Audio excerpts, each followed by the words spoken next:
આજ તો હું પહોંચી ગયો ભવનાથ મહાદેવ મંદિરે. આ મંદિરે હું 2 વર્ષે સતત એક ધારો આવ્યો હતો, તો તમને પણ દર્શન કરાવું. કેટલાક મંદિર છે અહીંયા. ડેલી ખોલો એટલે સૌથી પહેલાં હનુમાન બાપાના દર્શન થાય તમને અહીંયા.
તો તમે પણ દર્શન કરી લીધા છે ને પછી તો આપણે ગોંડલમાં આટો મારતા હતા ને હું ગતા હતા તો કે ટાવર જો આમ અમે બે દેખાય ને જીઓના ટાવર, કારણ કે આપણે વિડીયો અપલોડ કરવાનો હતો, જાજી બધી MB વાપરવાની હતી, એટલા માટે 10 MBની સ્પીડ આવે ને ત્યાં ઊભું રહીને વિડીયો અપલોડ કરવાના હતા 4 થી 5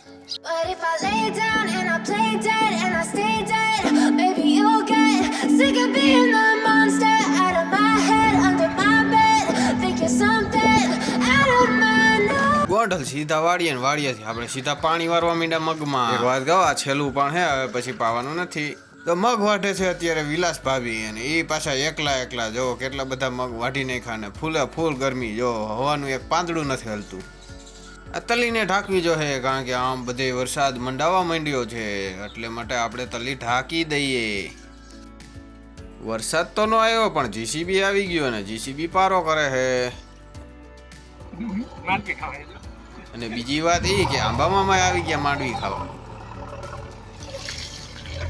આમાં ગજરા જ વાવી દેવું. પાણી જીસીબી ગાંડું થઈ ગયું, પારા ઉપર પારો કરવા જ માંડ્યું. પારો આમથી આમ ફેરે, આમથી આમ હીડું ફેરે, કદીએ પારો થઈ ગયો. પછી જીસીબી જો લેવલ કાઢવા માંડ્યું અને આ ટાઈસ બેસ ફરવા માંડ્યું. નવા ડ્રાઈવર આવી ગયા.